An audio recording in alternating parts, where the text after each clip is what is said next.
जय जगन्नाथ भाई मैंने आज आम फॉरेस्ट गार्ड केते रैंक थी आपण मैंने सेफ अच्छा से उपरे टिके डिस्कसन करिया। Fast of all forest guard रे यूआर पोस्ट मेल पोस्ट 653 अच्छी मु काली आपण मानक कही जे एलएसआई और फॉरेस्टर 750 रैंक भितर सब सरीज देखो एलएसआई और फॉरेस्टर अभिज पिला 361 पोस्ट अच्छी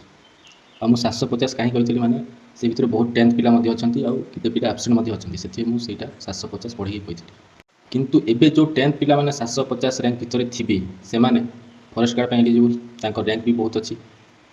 तो जो 750 पिला भितर 10th क्वालिफिकेशन थिला पिला माने थे से अनरिजर्व 653 फॉरेस्ट गार्ड पोस्ट को से टार्गेट करेंगे और मिल से पोस्टा कहीं एलएसआई फॉरेस्टर क्वालिफाई हो पारे ना।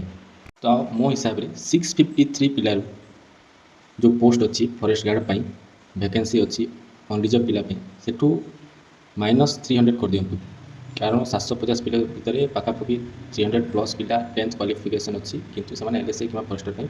एलिजिबल नुहति। तो आम 653 जो पोस्ट अच्छे अनरिजर्व पोस्ट सेठू जदि आम 300 माइनस करदेवा पाखापाखि 353 पोस्ट आउ रोचे ये 353 पोस्ट ही रहा कथा।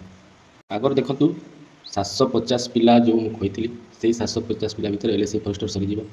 आ से पिला माने जिते पाइबा कथा पाइबे किंतु जो 353 पोस्ट बाकी रहा जो 10th पिला माने 750 भितर थी माइनस कलापर आम 750 प्लस 353 करदे टोटाल बाहरी 1103 सेफ रैंक मो हिसाब से एवं अनरिजर्व पिला फॉरेस्ट गार्ड पोस्ट 1000 ରୁ 1100 भितर ही अच्छी एत जन मो कथार सहमत हेनी किंतु अनरिजर्व पिला किछि पोस्ट जो टॉप रैंक पिला माने अछंती खाली 10th क्वालिफिकेशन अच्छी से नहीं। तो मो हिसाब से आपड़ ए 1000 ରୁ 1100 भितर जदि अच्छा अनरिजर्व मास्टर मेरिट लिस्ट रे आपनकर रैंक ताहले आपन सेफ अच्छा फॉरेस्ट गार्ड मु एटा 100% सेफ जिनस कहूँ 50-50 चांस वाला कहूनी आप बुझीपारे 1000 ରୁ 1100 भितर जब आप रैंक अच्छी ताहले आपण मैंने forest guard post unreserved category सियोर पाइबे।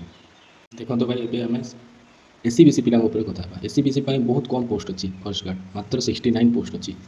आपने मास्टर मेट्रिक्स देखी बहुत पिला जो माने कि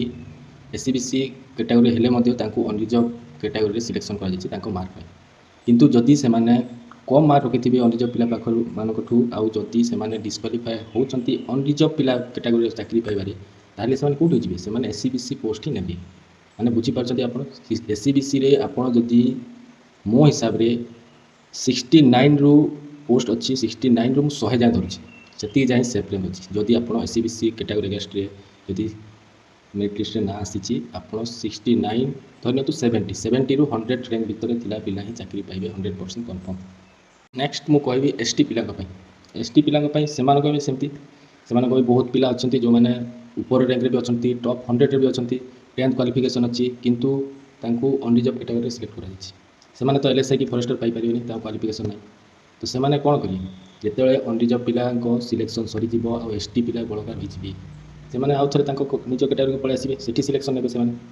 एसटी टोटाल 240 पोस्ट अच्छी मेल पोस्ट मो हिसाब से मुझे एसटी पिला भी सेमती जदि 240 पोस्ट अच्छी आप धरी नियंतु 250 ରୁ 300 रैंक एसटी कैटेगरी आप सिलेक्ट होती मास्टर मेरिट लिस्ट मुझे अनरिजर्व कथा कहूनी खाली एसटी कैटेगरी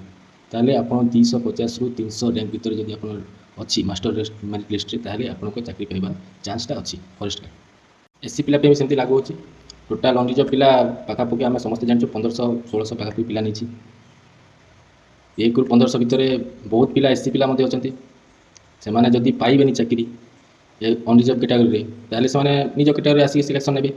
तो एससी रे भी मेल पोस्ट 153 अच्छी तो जो पिला माने अनरिजर्व अच्छा से जदि पाइले 153 पोस्ट अच्छी धर नियंतु अनरिजर्व सब पोस्ट फिलअप होगा 50-60 अनरिजर्व पिला रहीगले जो मैंने कि एससी कैटेगरी बिलंग करते तो से कौन करेंगे से एससी पिला माने जो 153 पोस्ट आपंकर एससी कोटा अच्छी से आसिक मैंने एससी माइनस हो धर नियंतु एससी सेमती 153 पोस्ट अच्छी वैकेंसी ताहले आप से 160 ରୁ 200 भितर थिले ही चांसटा अच्छी फॉरेस्ट गार्ड पाइबार। तो मो फाइनल प्रेडिक्शनटा हूँ forest guard unreserved safe rank 1100 ରୁ 1200 एससीबीसी सेफ रैंक 100 भितर अच्छा जदि एसटी 250 ରୁ 300 रैंक आ एससी 160 ରୁ 200 ये भितर जदि आप अच्छा ଆପଣମାନେ ସେଫ୍ ଅଛନ୍ତି ଫରେଷ୍ଟ ଗାର୍ଡ଼ ପୋଷ୍ଟ ପାଇଁ। ଏତିକି ଥିଲା ମୋ ପ୍ରେଡ଼ିକ୍ସନ୍ ଫରେଷ୍ଟ ଗାର୍ଡ଼ ସେଫ୍ ର୍ୟାଙ୍କକୁ ନେଇକି। ଆଉ ଆଜି ଡିବି ଷ୍ଟାର୍ଟ ହେଉଛି। ଅଲ୍ ଦ ବେଷ୍ଟ ଯେଉଁମାନେ ଆଜି ଯିବେ ଡିବି ପାଇଁ ନିଜ ନିଜ କଲେକ୍ଟର ଅଫିସକୁ। ଆଉ କିଛି ଡାଉଟ୍ ଅଛି ଯଦି ଆପଣ କମେଣ୍ଟ କରିପାରିବେ, ମୁଁ ତାକୁ ଯେତେ ଶୀଘ୍ର ହୋଇପାରିବ ଚେଷ୍ଟା କରିବି ଆପଣଙ୍କୁ ରିପ୍ଲାଏ ଦେବା ପାଇଁ। ଏମିତି ଇନଫର୍ମେଟିଭ୍ ଭିଡ଼ିଓ ପାଇଁ ମୋ ଚ୍ୟାନେଲକୁ ସବସ୍କ୍ରାଇବ୍ କରିକି ରଖନ୍ତୁ। ଜୟ ଜଗନ୍ନାଥ, ବହୁତ ବହୁତ ଧନ୍ୟବାଦ।